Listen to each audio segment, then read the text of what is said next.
2016 is already coming to a close. This is kind of insane. I cannot believe this year has blown by this fast, and it is time once again to talk about my picks for my favorite movies of 2016. These are my personal picks, and this year I have done 15. In the past I've done 10 or even up to 20. This year there were so many good films that I just had to include 5 extra for this list. A lot of people have referred to 2016 as not the greatest year for film, and I guess that'd be true if all of your hopes and dreams were riding on movies like Independence Day Resurgence or Jason Bourne. If your livelihood rests on the success of those movies, well then I'm sorry, because this year is probably kind of sucky for you. Yes, there were a lot of misfires this year in the big budget franchise category. We're going to talk about a few of the really good ones in that category, but there were a lot of films, I think, this year that flew under people's radar, and we're going to talk about a lot of those. And just like every year, I do have a few honorable mentions, some great films that I really wanted to put on this list but didn't quite make it, and those films are Hell or High Water,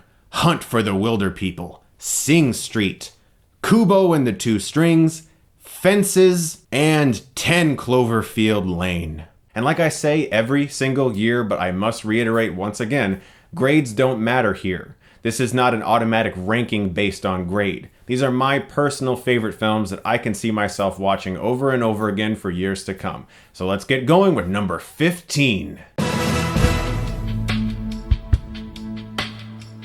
The Witch is one of the most underrated films of 2016. I think it's an excellent horror film, very slow burn, a lot of really good tension, very well directed and acted. If you've never seen this movie and you enjoy horror films, especially more unconventional horror, check it out.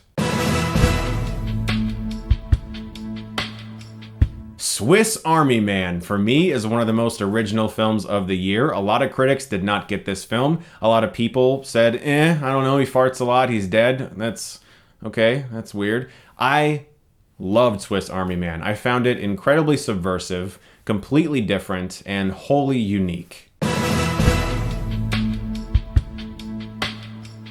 Arrival confirms beyond the shadow of a doubt that Denis Villeneuve is one of the best directors working today. If Enemy, Prisoners, and Sicario and Incendie didn't, this is that film that I think a lot of people are going to remember as the film where they first started to really notice that name, and perhaps it's the film that can make his name a household name, even though a lot of people can't really pronounce it. This film was a fantastic science fiction movie, a very different alien invasion film, and this is something we're going to talk about a lot on this list. Movies that are of a certain genre, but did it in a unique way. Patterson, a movie so mundane and seemingly inconsequential that it felt very fresh and original. I loved Adam Driver in this movie. I loved watching a movie that was essentially a tribute to everyday people, and it was so funny and so real. Seek this one out if you missed it. Zootopia, for me, is my favorite American animated film that came out in 2016. This was a great animation that was extremely entertaining and very fun to watch, but also had really good themes and a great message that was underneath the surface. And kids can watch it and appreciate it as an entertaining movie, but adults who are looking for a little bit more in their films can really also appreciate the fact that this movie had something to say. And I think it's a really good film for kids to see.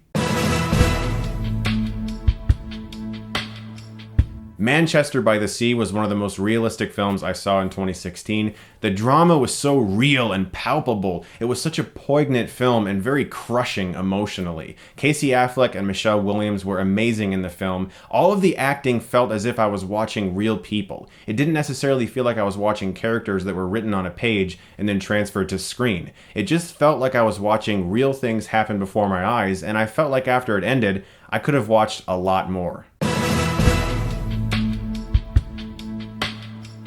The Boy and the Beast was directed by Mamoru Hosoda and was an anime film that came over to America. I found this film so touching, incredibly well animated, and I think it's really gone under a lot of people's radars. For me, it's one of the most underrated films of 2016. It was kind of like Karate Kid, except told in a far more fantastical way. If you missed The Boy and the Beast, and especially if you like anime, but even if you don't, I highly recommend checking this film out.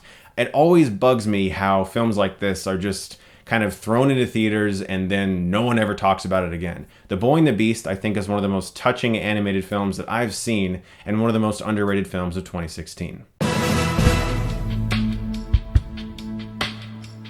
They pulled it off. Captain America Civil War was a total blast. This is a film that I was really anticipating. I would have liked to have seen it higher on my list, but in the long run, it's on my list because it actually was that good. Does Spider-Man have to be in this movie? Yeah, he's awesome. He's Spider-Man. He's one of my favorite superheroes of all time. And even though you can kind of look at that and say maybe they shoehorned him in, I think they found a really great middle ground of introducing that character. It was a great conflict between our heroes. It wasn't just about battles and action, and I think it all came to a head beautifully. It was exciting. This is everything a blockbuster movie should be. Hacksaw Ridge was Mel Gibson's triumphant return to directing. I love Apocalypto. I loved Braveheart. I even enjoyed The Man Without a Face. And Passion of the Christ, I think, is a good movie. This is a fantastic war film. It's so gritty. It's so realistic in its depiction of horrific violence, and it made war truly feel like hell. Andrew Garfield was incredible in the film. Vince Vaughn was really good. This film got good performances out of Luke Bracey and Sam Worthington. And for that reason alone, it deserves to be on this list.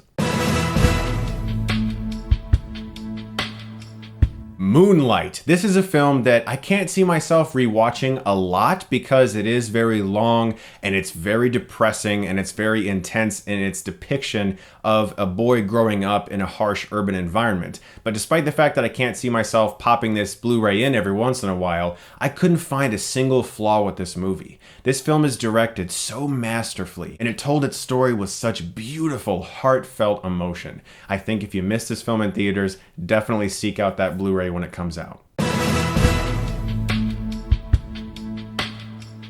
Deadpool. This was for me one of the biggest surprises of 2016. I was excited about this movie. I was careful though. I was like, the last time Ryan Reynolds portrayed Deadpool in a film, that really went south. And all of my worries just went out the door within the opening credits alone. This is one of the best adaptations of a comic book hero to the big screen in regards to capturing the feel, the tone, and the essence of that character. I love Deadpool. Again, everything a blockbuster movie should be.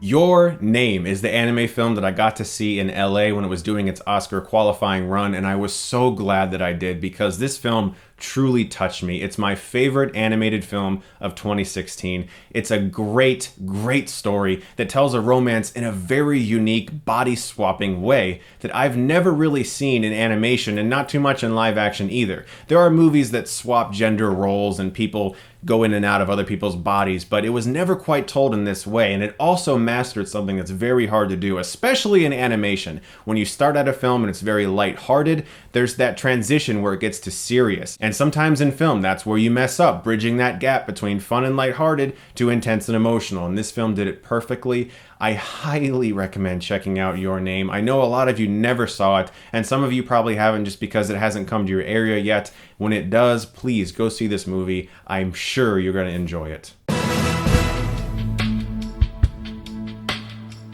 Silence is Martin Scorsese's latest masterpiece. This film was psychologically brutal. There are sequences in this movie that were so tough to watch. It penetrates the human soul of these characters so well. It's such an investing story. Even though it's very long and there are a lot of sequences that can go on, there's always a reason for a shot in this film, and Scorsese told it so brilliantly as usual. When Silence starts to expand into more theaters, definitely see this one, guys. Martin Scorsese is continuing to be a master at what he does. La La Land. I had to see this one again. I saw it a second time just to make sure where it was on my list. This film got even better the second time. I have only one flaw with La La Land. I think it's a little too long. I think maybe about 15 minutes could be trimmed off of that runtime. Other than that, this is one of the best, if not, in my opinion, the best musical ever made. Gosling and Emma Stone are brilliant in this film. There are so many amazing musical numbers and dance sequences, and it is as close to perfectly directed as a film like this gets. It feels like you're watching a movie that was made in the 1950s today in the theater. La La Land is amazing. If you missed it in theaters, definitely check this one out because it is starting to expand more. It is one of the best films of the year, and for a musical to be this high on my list, you know it's pretty damn good. Well guys, it has come down to this. What is my personal pick for my favorite movie of 2016? The Blu-ray that I've watched the most? The movie that I went to the theater the most times to see? Well, that film is... A sharp eye may have noticed that I am dressed in Ryan Gosling's outfit from that movie. The Nice Guys is my favorite movie of 2016.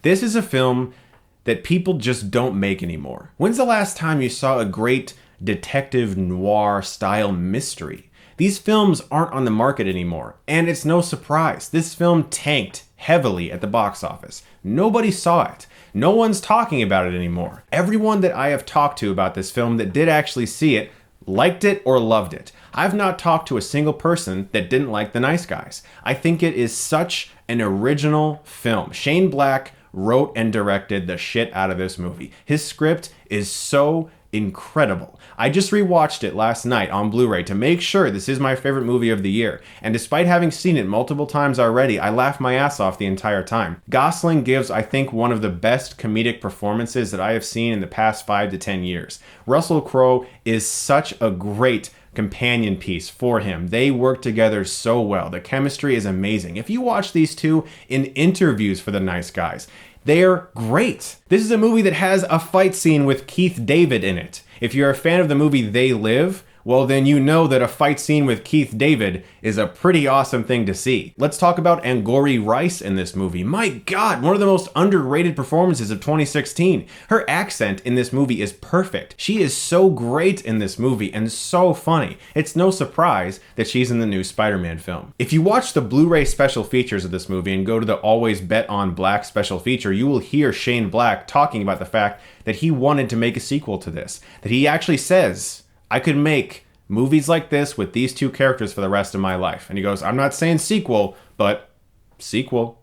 And of course, no one saw this movie because, you know, there's no superheroes in it. The Nice Guys is the type of movie that people who love film should support. Please go out and buy this movie on Blu-ray or rent it on Amazon. Don't download it. Don't torrent it. Actually support this film. The novelization is even good. I've read it. It's good. The soundtrack is amazing. My wife bought it for me on vinyl. My friend and I dressed up like the Nice Guys for Halloween this year, which was so great, and Russell Crowe even noticed and retweeted. That was one of the coolest and most fun nights of my entire life. The Nice Guys is my favorite movie of the year. I think it's incredibly funny. I think the action set pieces are great. I think it has two characters I would love to see more from, and the most underrated screenplay of the year. For me, The Nice Guys is 2016's Edge of Tomorrow. Except Edge of Tomorrow is actually getting a sequel, supposedly, and made a lot more money. Guys, thank you so much for watching my videos in 2016. I had a great time talking movies with you guys. What are some of your favorite picks of this year? What are some movies you found underrated this year? I'd love to know, and stay tuned because my worst of the year video is coming very soon. You guys are the best. Thank you so much as always for watching, and if you like this, you can click right here and get Stuckmanized.